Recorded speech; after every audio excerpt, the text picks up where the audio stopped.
अस्सलाम वालेकुम students and welcome to the free online classes of economics.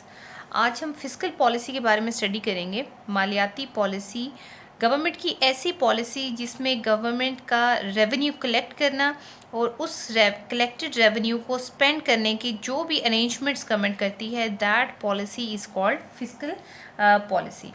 ठीक है, तो फिस्कल पॉलिसी के दो बेसिक इंस्ट्रूमेंट्स हैं।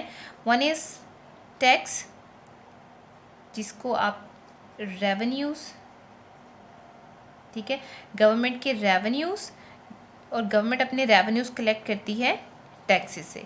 सेकंड है गवर्नमेंट स्पेंडिंग्स। अब गवर्नमेंट की स्पेंडिंग्स होती हैं पब्लिक वेलफेयर पर, पब्लिक वेलफेयर, ठीक है, तमाम वो प्रोजेक्ट्स जो पब्लिक वेलफेयर के लिए होते हैं, उस वेलफेयर प्रोजेक्ट्स पर स्पेंड करना। अब वेलफेयर प्रोजेक्ट्स आप ये कह सकते हैं कि लेवल ऑफ एम्प्लॉयमेंट जो है उसको इंक्रीज़ करने के लिए गवर्नमेंट अगर स्पेंड करिए तो that will increase the public welfare.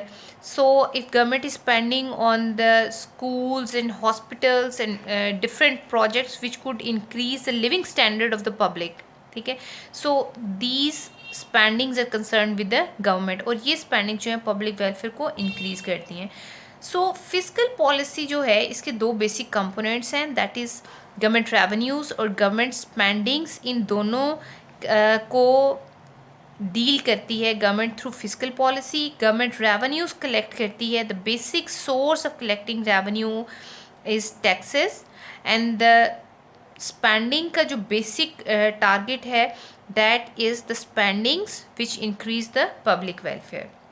So with the help of these instruments, ये फिस्कल पॉलिसी के इंस्ट्रूमेंट्स हैं। Number one taxes and number two is spendings, government expenditures, आप इसको GE भी कह सकते हैं, ठीक है, गवर्नमेंट एक्सपेंडिचर्स। अब with the help of these two basic instruments government जो है वो डिफरेंट टारगेट्स अचीव करना चाहती है। अब गवर्नमेंट का सबसे बड़ा टारगेट होता है इकोनॉमिक स्टेबलाइजेशन। इकोनॉमिक स्टेबलाइजेशन क्या है? Suppose that is the equilibrium path of national income, या इकोनॉमी जो है वो एक इक्विलिब्रियम पाथ पर ग्रो कर रही है इन द लॉन्ग रन। लेकिन शॉर्ट रन के अंदर वी हैव ट्रेड साइकिल्स। अब यहाँ पर देखें, we have boom that is inflation, we have depression as well that is deflation, and so on, the process goes on, ठीक है।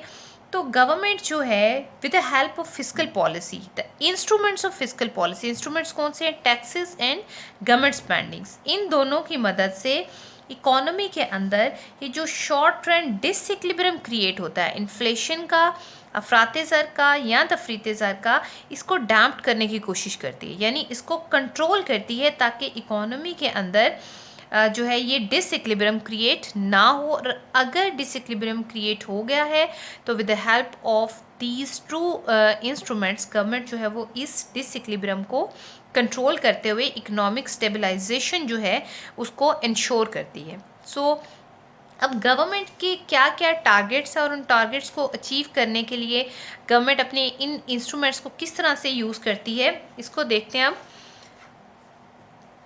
The basic objectives of fiscal policy are number one price stability। सबसे बड़ा जो objective है fiscal policy का या किसी भी मैक्रो इकोनॉमिक पॉलिसी का वो है प्राइस स्टेबिलिटी। अगर इकोनॉमी के अंदर प्राइसेस स्टेबल नहीं है, तो अगर प्राइसेस ही स्टेबल नहीं है तो आपकी कंजम्पशन पैटर्न, आपके इन्वेस्टमेंट पैटर्न, आपकी फॉरेन जो इनफ्लो ऑफ कैपिटल है, ये सारी चीज़ें अनसर्टेनिटी की वजह से जो है वो डिस्टर्ब हो जाएंगी, उनके वॉल्यूम जो है वो रिड्यूस हो जाएगा। For example in time period T1 जो प्राइसेस हैं वो बहुत हाई हैं। अब इन हाई प्राइसेस की वजह से अ ह्यूज इन्वेस्टमेंट, बहुत बड़ी अमाउंट में इन्वेस्टमेंट जो है वो इकोनॉमी के अंदर आ गई, बिकॉज प्राइसेस का इंक्रीज़ होना या प्राइसेस का हाई होना, इसका मतलब है आपके इकोनॉमी के अंदर जो प्रॉफिट्स हैं, मुनाफे हैं, वो बहुत ज़्यादा हैं। अब ज़्यादा मुनाफे की लालच में बहुत ज़्यादा इन्वेस्टमेंट जो है वो T1 टाइम पीरियड में कर दी गई। साथ ही जैसे ही इन्वेस्टमेंट की गई, टाइम पीरियड 2 में प्राइसेस फॉल कर गई, प्रॉफिट फॉल कर गए और लॉस हो गया। और जैसे ही लॉस की वजह से फर्म्स जो हैं या जो फॉरेन इन्वेस्टर्स हैं या जो भी आपके पास इन्वेस्टमेंट एंटरप्रेन्योर्स हैं, उन्होंने कारोबार जो है वो शट डाउन किया। जैसे उन्होंने शट डाउन किया, प्राइसेस फिर से इंक्रीज़ हो गई। सो दैट इंस्टेबिलिटी जो है, अब देखिए यहाँ पर प्राइसेस इंक्रीज़ होने के बावजूद अब एकदम से इन्वेस्टमेंट नहीं होगी। क्यों नहीं होगी? क्योंकि उन्होंने लास्ट टाइम प्राइस इंक्रीज से ज़्यादा प्रॉफिट अर्न करने के चक्कर में इन्वेस्टमेंट की थी, बट दे गेट लॉस। अब दोबारा से प्राइसेस इंक्रीज़ हुई हैं तो दोबारा इन्वेस्टमेंट करते हुए वो हेजिटेट करेंगे। ठीक है, इस वजह से प्राइस स्टेबिलिटी ना होने की वजह से आपके जो इकोनॉमिक वेरिएबल्स हैं वो अनसर्टन हो जाते हैं, वो गैर यकीनी हो जाते हैं, गैर हतमी हो जाते हैं। So with the help of government fiscal policy, government जो है प्राइसेस में स्टेबिलिटी लाने की कोशिश करती है। For example, if there is inflation in the economy, then government will use the strict fiscal policy. अब strict fiscal policy mean government will increase the taxes and reduce the government expenditures। अपने expenditures को वो कम कर देगी और taxes को increase कर देगी। जब गवर्नमेंट टैक्सेस को इंक्रीज़ करेगी तो यहाँ पर इन्वेस्टर्स के प्रॉफिट्स जो हैं वो कम हो जाएंगे, जिसकी वजह से प्रॉफिट कम होने की वजह से वो कम इन्वेस्टमेंट करेंगे। दूसरी तरफ जो है गवर्नमेंट एक्सपेंडिचर्स जब कम होगी तो एम्प्लॉयमेंट कम होगी, इनकम कम होगी। जब इनकम कम होगी तो इस कंडीशन में लोगों की परचेजिंग पावर रिड्यूस हो जाएगी और चीज़ें वो नहीं ख़रीदेंगे, जिसकी वजह से जो प्राइसेस हैं बिकॉज ऑफ एक्सेस सप्लाई की वजह से प्राइसेस जो हैं वो फॉल कर जाएंगी। ठीक है, सो इस तरह से by using the instruments of fiscal policy like taxes and government expenditures, government could reduce the inflation and control the prices। इसी तरह से अगर डिफ्लेशन हो जाता है तो गवर्नमेंट स्ट्रिक्ट की बजाय easy fiscal policy यूज़ करेगी। easy fiscal policy in deflation। deflation mean there is continuous fall in the prices. कीमतें बहुत रेगुलरली कॉन्टीन्यूसली जो है वो रिड्यूस हो रही हैं और डिफ्लेशन हो रहा है इकोनॉमी के अंदर। तो इस कंडीशन में इजी फिस्कल पॉलिसी क्या है? टैक्सेस कम कर दिए जाएंगे और गवर्नमेंट एक्सपेंडिचर्स इंक्रीज़ कर दिए जाएंगे। ठीक है, सो गवर्नमेंट एक्सपेंडिचर्स इंक्रीज़ करेंगे तो इनकम इंक्रीज़ होगी, प्रोडक्शन इंक्रीज़ होगी, डिमांड इंक्रीज़ होगी और प्राइसेस इंक्रीज़ हो जाएंगी। So with the help of the different use of instruments, ठीक है, इन्हीं इंस्ट्रूमेंट्स को डिफरेंट फॉर्म में यूज़ करते हुए, कन्वर्सली यूज़ करते हुए गवर्नमेंट प्राइस स्टेबिलिटी को इंश्योर करती है। The second basic objective is influence the consumption pattern.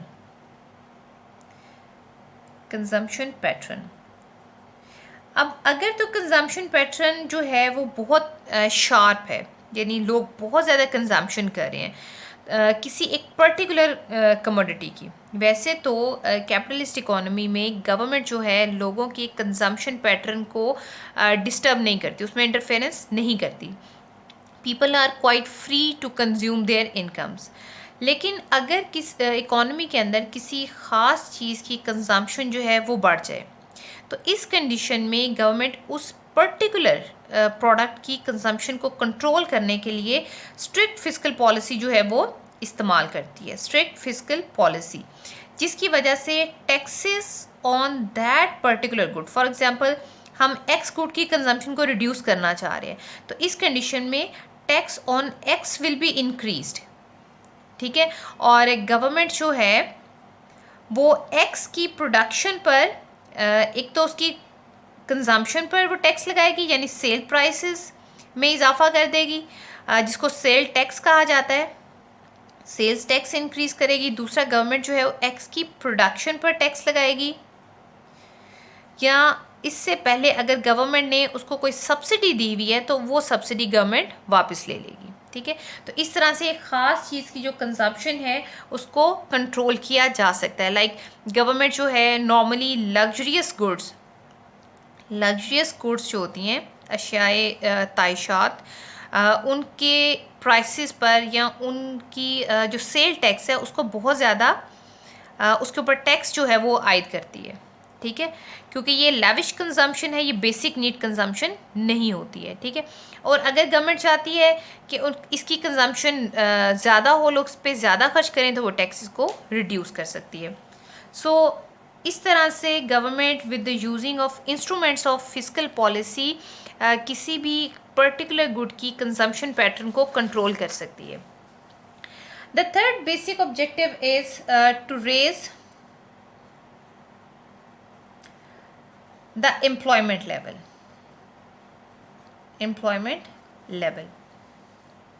Economy के अंदर जो एम्प्लॉयमेंट लेवल है, रोज़गार की जो सतह है उसको बढ़ाना, उसको फुल एम्प्लॉयमेंट तक लेके जाना, that is the one of the basic objective of governments policy, चाहे वो फिस्कल पॉलिसी है, चाहे वो मॉनेटरी पॉलिसी है। गवर्नमेंट का बेसिक ऑब्जेक्टिव होता है to attain the full employment level in the economy. So अगर गवर्नमेंट फुल एम्प्लॉयमेंट को हासिल करना चाहती है, economy is at before full employment level, तो इस कंडीशन में गवर्नमेंट क्या करती है, ईजी फिस्कल पॉलिसी को यूज़ करेगी। किस तरह से? गवर्नमेंट टैक्सेस को रिड्यूस कर देगी। टैक्स को रिड्यूस करने से क्या होगा कि लोगों के पास जो इनकम है वो इंक्रीज़ हो जाएगी। अगर आपको याद हो जो हमारा सेकंड और थर्ड लेक्चर था नेशनल इनकम के कॉन्सेप्ट्स में, वहाँ पे हमने काबिल तसर्रुफ़ शख्सी आमदनी पढ़ी थी, disposable income that is equal to Y minus T. अगर टी रिड्यूस कर दिया जाए, टैक्सेस रिड्यूस कर दिया जाए, तो इसका मतलब है अब आपके पास पहले से ज़्यादा इनकम जो है वो मौजूद है, जिसको आप अपनी मर्ज़ी से खर्च कर सकते हैं। So whenever there is fall in the taxes, income will increase. जब इनकम इंक्रीज़ होगी, इन्वेस्टमेंट इंक्रीज़ होगी। इन्वेस्टमेंट इंक्रीज़ होने से जो एम्प्लॉयमेंट है at private sector, the investment in employment that is generated from the private sector that will increase, ठीक है। निजी शोबा से जो आवाम की तरफ से इन्वेस्टमेंट आ रही है वो इंक्रीज़ हो जाएगी, जिसकी वजह से एम्प्लॉयमेंट इंक्रीज़ हो जाएगी। क्योंकि टैक्सेस की बात हो रही है, अब टैक्स जो है वो गवर्नमेंट पे नहीं लगते, टैक्सेस होते हैं पब्लिक के ऊपर, ठीक है, आवाम के ऊपर। तो अगर टैक्सेस को कम कर रहे हैं तो इससे जो प्राइवेट इन्वेस्टमेंट है वो बूस्ट अप होगी, इंक्रीज़ होगी, जिसकी वजह से एम्प्लॉयमेंट इंक्रीज़ होगी और आप बिफोर फुल एम्प्लॉयमेंट से फुल एम्प्लॉयमेंट की तरफ मूव कर जाएंगे। इसी तरह से अगर गवर्नमेंट एक्सपेंडिचर्स की बात करें, तो अगर गवर्नमेंट एक्सपेंडिचर्स बढ़ा दिए जाएँ तो इकोनॉमी के अंदर लेवल ऑफ एम्प्लॉयमेंट बढ़ जाएंगे। गवर्नमेंट एक्सपेंडिचर मतलब हुकूमती अखराजात, हुकूमत की सरमायाकारी में इजाफे से जो एम्प्लॉयमेंट है वो इंक्रीज़ हो जाती है और इकोनॉमी फुल एम्प्लॉयमेंट की तरफ मूव करती है। अगर आप इसको डायग्रामेटिकली देखें तो हम इसको प्रेजेंट कर सकते हैं by using the Phillip curve. We have a Phillip curve जो प्रोफेसर A.C.W. फिलिप ने दिया था, जिसको हम लेटर ऑन इंशाल्लाह स्टडी करेंगे। That is unemployment level. फ़र्ज़ करें कि इकॉनमी के अंदर इस वक्त U2 के बराबर अनएम्प्लॉयमेंट मौजूद है और इन्फ्लेशन रेट दैट इज़ 0%। अब गवर्नमेंट ये चाहती है कि अनएम्प्लॉयमेंट जो है वो UT टारगेटेड लेवल तक रिड्यूस हो जाए, यानी बिफोर फुल एम्प्लॉयमेंट से कोशिश करिए कि फुल एम्प्लॉयमेंट की तरफ मूव करें। तो इस कंडीशन में government has to use the easy physical policy. Government को अपने एक्सपेंडिचर्स बढ़ाने पड़ेंगे, टैक्सेस रिड्यूस करने पड़ेंगे, जिससे इन्वेस्टमेंट इंक्रीज़ होगी और इकोनॉमी जो है वो हायर इन्फ्लेशन रेट पर चली जाएगी। सो बेसिकली फिलिप का ट्रेड ऑफ शो करता है बिटवीन इन्फ्लेशन एंड अनएम्प्लॉयमेंट, यानी अगर आपने अनएम्प्लॉयमेंट को कम करना है तो आपको अफरात ज़र हर हाल में बियर करना पड़ेगा, और अगर आप अफरात ज़र को कंट्रोल करना चाहते हैं तो आपको अनएम्प्लॉयमेंट फेस करनी पड़ेगी। लेकिन यहाँ पर क्योंकि हम स्टडी करें to raise the level of employment, तो हम ये देख रहे हैं कि किस तरह से ईजी फिस्कल पॉलिसी की मदद से गवर्नमेंट बिफोर फुल एम्प्लॉयमेंट से फुल एम्प्लॉयमेंट की तरफ मूव कर जाती है। Next, another important objective of fiscal policy is redistribution. Redistribution of income. अब बीइंग एन इकोनॉमिक स्टूडेंट आपको पता है कि यूडीसीज अंडर डेवलप्ड कंट्रीज़ जो होती हैं उसके यूडीसी होने का जो basic reason, one of the basic reason क्या है कि वहाँ पर दौलत की अदम तकसीम पाई जाती है। यानी दौलत जो है वो चंद हाथों में जमा हो जाती है। ठीक है, यानी जो एक तबका बहुत अमीर होता है और एक जो है वो बहुत गरीब होता है। तो इस कंडीशन में इकोनॉमी के अंदर सिर्फ कुछ लोग जो हैं वो फ़ायदा हासिल कर रहे होते हैं और ज़्यादातर लोग जो हैं वो गरीब होते हैं, जिसकी वजह से वो इकोनॉमी अंडर डेवलप्ड कंट्रीज़ में आ जाती है, यूडीसीज अंडर डेवलप्ड कंट्रीज़। अब with the help of fiscal policy अब गवर्नमेंट ये चाहती है कि रीडिस्ट्रीब्यूशन हो, दौलत जो है वो रिच क्लास से मूव कर जाए पुअर क्लास की तरफ, गरीब लोगों की तरफ। अब हमें पता है कि रिच पीपल का जो मुख्तदम मिलाने सर्फ है, मार्जिनल प्रोपेंसिटी टू कंज्यूम, वो कम होता है क्योंकि उनकी ज़रूरियात काफ़ी हद तक पहले पूरी हो चुकी होती हैं। इसी तरह जो गरीब हैं उनका मार्जिनल प्रोपेंसिटी टू कंज्यूम जो है वो काफ़ी ज़्यादा होता है क्योंकि उनकी वांट्स जो है वो फुलफ़िल नहीं हुई भी होती। इस कंडीशन में गवर्नमेंट क्या करती है, अपना टैक्स स्ट्रक्चर जो है वो डिफ़ाइन करती है। किस तरह से कि गवर्नमेंट रिच क्लास के ऊपर टैक्सेस को इंक्रीज़ करती है। ठीक है, और यहाँ से टैक्स रेवेन्यू कलेक्ट करती है। टैक्स रेवेन्यूज़ यहाँ से कलेक्ट करके इन रेवेन्यूज़ को यहाँ पर पुअर पीपल के लिए उनकी वेलफेयर के लिए स्पेंड करती है। ठीक है, so with the help of these two variables, जब वो इन दो इंस्ट्रूमेंट्स को इस तरह से यूज़ करती है तो इसकी मदद से इकोनॉमी के अंदर रीडिस्ट्रीब्यूशन होती है। अब जब पैसा रिच क्लास से पुअर क्लास की तरफ आएगा तो यहाँ पर दो बेसिक बेनिफिट्स हासिल होंगे। पहला कि living standard in the economy improve हो जाएगा। लिविंग स्टैंडर्ड मतलब एजुकेशन, हेल्थ, फूड इनटेक, ये सारी चीज़ें जो है वो इम्प्रूव कर जाएंगी।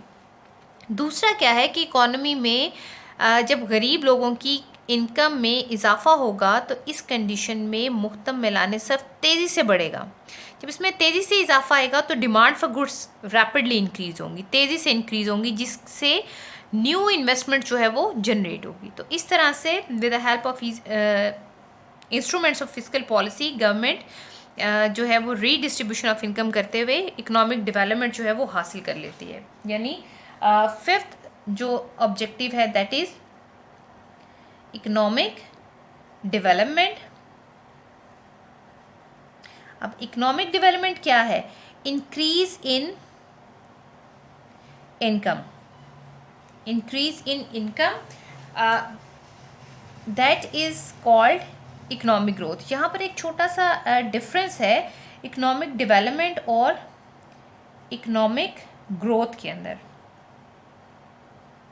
मोस्टली इकोनॉमिक डेवलपमेंट और इकोनॉमिक ग्रोथ को जो है वो एक ही वेरिएबल कंसिडर किया जाता है, but there is a slight difference. अगर तो सिर्फ और सिर्फ आमदनी में इजाफा हो रहा है with the passage of time तो ये आपके पास इकोनॉमिक ग्रोथ कहलाएगा। लेकिन अगर आमदनी में इजाफे के साथ साथ वो वसाइल जो पहले इस्तेमाल नहीं हुए हुए, यानी यूज़ ऑफ अनयूज्ड रिसोर्सेज, वो रिसोर्सेज जो पहले यूज़ नहीं हुए हुए वो वसाइल अगर आमदनी में इजाफे के साथ साथ इस्तेमाल होने लग जाएं तो that is called economic development. So the basic objective is economic development. ठीक है, तो इस कंडीशन में गवर्नमेंट जो है वो अपने वेरिएबल्स को यूज़ करते हुए जो है, फॉर एग्जांपल अगर government before full employment condition है इकोनॉमी के अंदर, तो इस कंडीशन में there is before full employment, यानी अभी इकोनॉमी के अंदर अनयूज्ड रिसोर्सेज जो हैं वो मौजूद हैं। अगर तो अनयूज्ड रिसोर्सेज मौजूद नहीं है, सारे रिसोर्सेज यूज़ हो चुके हैं, तो इसका मतलब है इकोनॉमी में मुकम्मल रोज़गार की सतह है। लेकिन अगर इकोनॉमी में अभी मुकम्मल रोज़गार की सतह नहीं है, अनयूज्ड रिसोर्सेज मौजूद हैं, तो इस कंडीशन में government will employ easy fiscal policy से गवर्नमेंट टैक्सेस रिड्यूस करती है, गवर्नमेंट एक्सपेंडिचर्स इंक्रीज़ करती है, और इसके रिजल्टेंटली होता क्या है कि वो वसाइल जो यहाँ पर अभी तक इस्तेमाल नहीं हुए वो इस्तेमाल होना शुरू हो जाते हैं, और गवर्नमेंट में जो है वो इनकम या एम्प्लॉयमेंट जो है वो बिफोर फुल एम्प्लॉयमेंट से मूव करती हुई फुल एम्प्लॉयमेंट की तरफ आ जाती है, जिसकी वजह से इकॉनमी में एक तरफ तो आमदनी में इजाफा होता है और एक तरफ फुल एम्प्लॉयमेंट आपको हासिल हो जाते हैं। तो that is the basic objective जो गवर्नमेंट जो है वो अटेन करती है using the instruments of fiscal policy. इसके साथ साथ एक और बेसिक ऑब्जेक्टिव है बैलेंस ऑफ पेमेंट्स, तवाज़ुन अदायगियाँ क्या है? एक्सपोर्ट्स और इंपोर्ट्स का बैलेंस। एक्सपोर्ट्स जो चीज़ें बाहर भेजी जाती हैं, इंपोर्ट्स जो चीज़ें बाहर से मंगवाई जाती हैं। एक्सपोर्ट्स के अगेंस्ट आपने अदायगियाँ करनी होती हैं यानी पेमेंट्स, और इंपोर्ट्स के अगेंस्ट जो हैं वो वसूलियाँ करनी होती हैं। ठीक है, एक्सपोर्ट्स के अगेंस्ट आपको वसूलियाँ हासिल होती हैं और इंपोर्ट्स के अगेंस्ट जो है वो आपने पेमेंट्स करनी होती हैं। अब अगर किसी वक्त ऐसा हो कि आपकी वसूलियाँ जो हैं वो कम हो जाएं और आपकी अदायगियाँ ज़्यादा हो जाएं, तो इस कंडीशन में जो बैलेंस ऑफ पेमेंट है उसमें खसारा हो जाता है, डेफिसिट होता है। तो गवर्नमेंट इस डेफिसिट को फिलअप करने के लिए करती क्या है कि स्ट्रिक्ट फिस्कल पॉलिसी का इस्तेमाल करती है, सख्त मालियाती पॉलिसी का। अब गवर्नमेंट जब टैक्सेस को इंक्रीज़ कर देती है और गवर्नमेंट एक्सपेंडिचर्स रिड्यूस कर देती है, तो इस कंडीशन में प्राइसेस जो हैं वो फॉल कर जाती हैं। कीमतों में कमी की वजह से एक तो आपके मुल्क की चीज़ सस्ती हो गई, जब कीमतें कम हुई, चीज़ें सस्ती हुई, तो एक्सपोर्ट्स में इजाफा हो गया।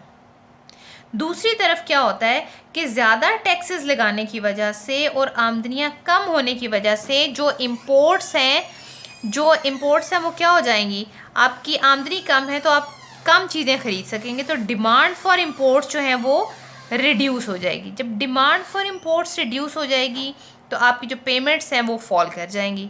ठीक है, तो रेवेन्यूज़, अब देखें एक्सपोर्ट्स के इंक्रीज़ होने से रेवेन्यूज़ जो हैं वो आपके इंक्रीज़ हो जाएंगे। ठीक है, चीज़ें सस्ती हुई, रेवेन्यूज़ इंक्रीज़ हो गए, और इंपोर्ट्स के कम हो जाने से जो आपकी पेमेंट्स हैं वो कम हो गई। तो इस कंडीशन में जो डेफिसिट है वो पहले से रिड्यूस हो जाएगा। So with the help of strict fiscal policy government जो है वो बैलेंस ऑफ पेमेंट का इक्विलिब्रियम जो है, तवाज़ुन जो है वो भी हासिल कर सकती है। So these are the basic objectives. इंशाल्लाह लेटर ऑन जो है वो हम लोग फर्दर फिस्कल पॉलिसी के जो नेशनल इनकम डिटर्मिनेशन में जो इसका रोल है उसको स्टडी करेंगे। I hope you understand well. Thank you so much.